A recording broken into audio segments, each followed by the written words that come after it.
Hey everybody, hope you're having a good day. Welcome back. Today I'm going to be walking you through what my thinking is on a hog scalding tank, and hopefully it'll give you some inspiration on how to do it. What the thought process is at least for me. I have no idea firsthand knowledge how to scald a pig. Everything that I've learned is through YouTube. So the problem with YouTube in those videos is that they really don't show a good picture of how they put the tank together, what they're using. You see a pig going in, you see all the steam, but you really can't tell how the tank is put together or anything like that. I know it's kind of a simple process. It's just a tank that you're heating water in. I haven't seen anybody do this. There's not a lot of pictures online if you look at Google Images. So we'll see. It's a learning curve. Stick around with me. Maybe we'll learn something together. If you got any ideas on how I can make this better, something that I've skipped or hadn't thought of, be sure and put that in the comments for me and just let me know what you think of it. Hope you have a good day. Let's get to it. All right, here's where we're at so far. This used to be an oval tank, and I'll do a picture here of what it looked like before, but this used to hold heating oil for a house. You see them in a lot of older homes. And that's what they would use to store their fuel to heat their home. Nowadays people don't use them, so they're either selling them really cheap for $50 or so, or you get them for free if you just haul them off. So that's why I chose this. When it's laying on its side, it's wide enough that you should be able to get a full-grown hog in it. All I done was at the bottom is I measured up where it's actually flat, not on this curved part here, but where it's flat. I measured up 24 inches on both sides, 24 inches, and then I just took a level and then made me a straight line all the way over here to this corner, and then done the same thing on the opposite side, and then used a chalk line, popped a line, and then used an angle grinder with a cutoff wheel to cut the top off of this thing. And I'll show you a couple of pictures of what it looked like. No big deal there. It's pretty self-explanatory, just 24 inches up. I started out at 26 and it seemed like the opening wasn't quite large enough, so I brought it down to 24, and off the top of my head I don't remember what this opening is, but it's big enough, I believe, for a full-size pig. Now I've got this trimmed out in just free cheap bed rails. These were given to me, and you can see it's pieced together here. That's the good thing about welding versus wood. You can, if it ain't long enough, you can always make it a little longer with two pieces. But that's where I'm at so far. But these plugs that you see are gonna have to be welded up, and right in here you can see there's a small pinhole. You can see some daylight coming through. I'm gonna have to weld that pinhole up, and I've also got one on the other side. But nothing is, it's not going to be too difficult. I'll show you the next step. This was pretty self-explanatory, so I didn't get into a whole lot of detail as far as like taking video on it. It's just 24 inches up, make your cut, and you could leave it like that and scald your pig if you wanted to.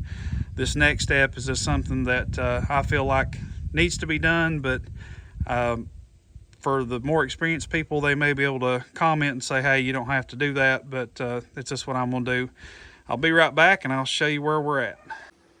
All right, so here we are back. Now, here's my thought process. And again, I'm not an expert on this. I've never even seen a hog scalding tank. Most people on YouTube just dump them in a barrel, just like what's behind me here. I'm gonna take it a step further, and all I'm gonna do is take an angle grinder, and I'm going to go below this edge to where it's this thin metal. This is what reinforces the barrel, that and these ribs here. But I'm going to cut it here, just below this edge, and then once I get it cut on both ends, and I'm just using this center part, make a straight line, cut it all the way down, and then I'm going to spread that barrel apart. What I'm going to use it for is to hold the pig when it's in the scalding tank. And how I'm going to heat the water that's going to be in this thing is I'm cutting a trench out in the ground and going to be wood firing underneath it.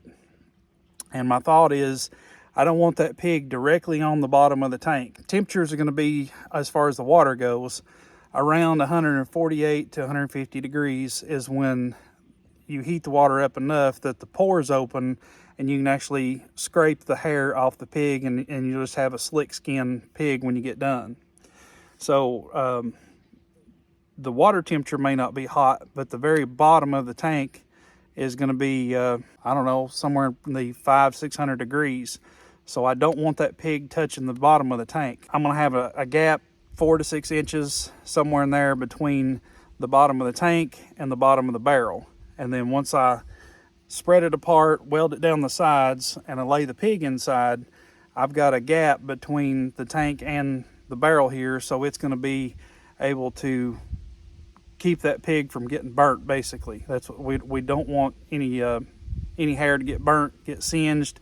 If it gets too hot, then the pores on the skin are going to tighten up, from what I've read, and you can't get that hair out. You're going to have to take a torch and actually burn that hair off, or you're going to have to revert back to skinning it like you would a deer, and I don't really want that. So that's where we're at.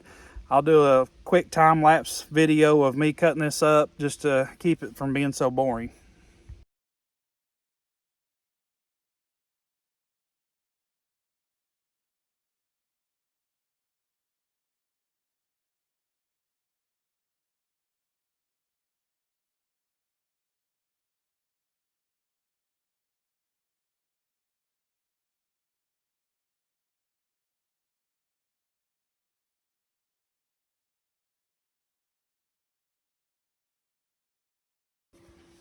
Alrighty, well, that took a little longer than I thought, and that was 2 cutting discs to get all the way through that. I said I was going to mark it down the barrel for the vertical line. I ended up using the seam on it and just kind of got a little cattywampus on my cut, but I feel like it'll still be all right. It ain't really going to hurt nothing. So if my plan works, I'm going to try to spread this thing out and then stick it in the tank, put some tack welds on it, and then go back and weld it up a little bit. It is going to support a pig, so it does need to kind of be welded up fairly decent, few stitch welds here and there, but I feel like this is going to work. We'll see. You know, like I say, it's first time. We'll see what happens. Stick around.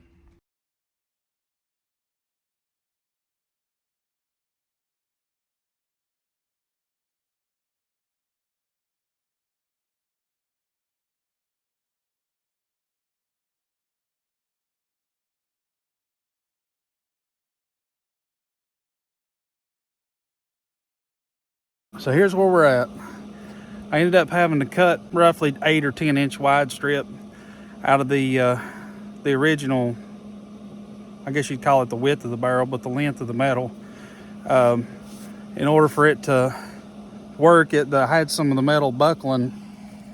Try to get you in here where you can see, but I've got some spacer blocks that are just like retaining wall blocks, and all it is to keep the barrel off the bottom of the tank, so that'll give me my gap. But right in here I started getting some buckling from the original length, and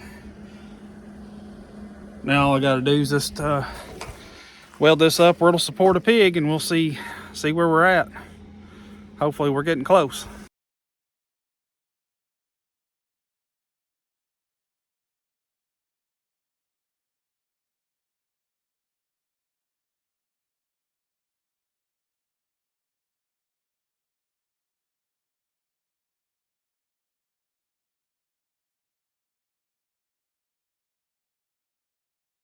All right, so we got the barrel welded up, stitch welded as best I could.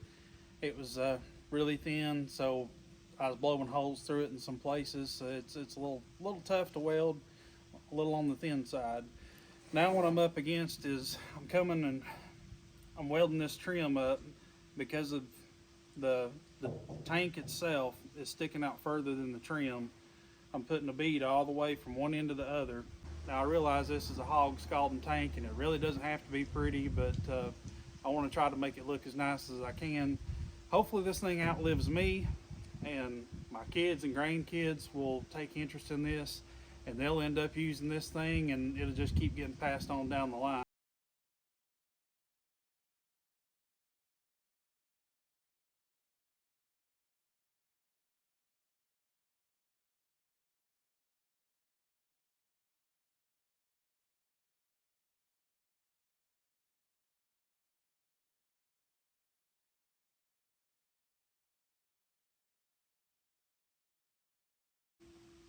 All right, folks, that pretty well wraps it up.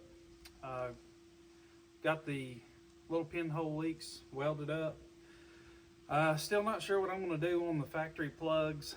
I may just get some 1.5-inch plugs from Lowe's, Home Depot, screw them in, and then weld around the threads on them.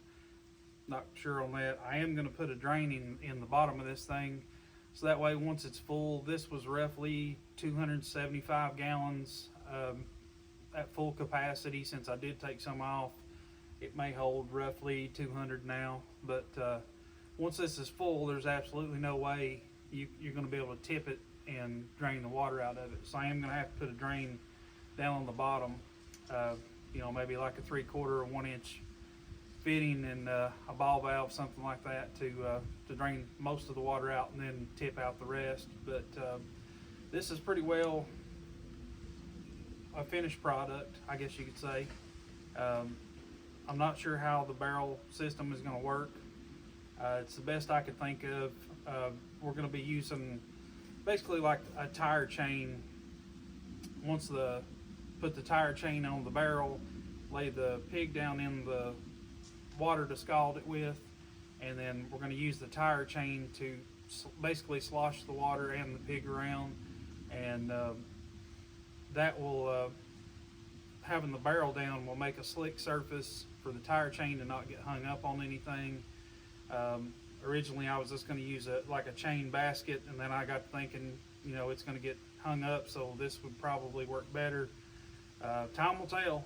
It's a learning process, but this is my take on a hog scalding tank. There's not many videos out there of people using these and having it close up where you can see, so it's kind of like a guessing game, and hopefully this will help somebody, give you an idea. This is a way to do it where it's definitely cheap. Everything that you see here is basically free.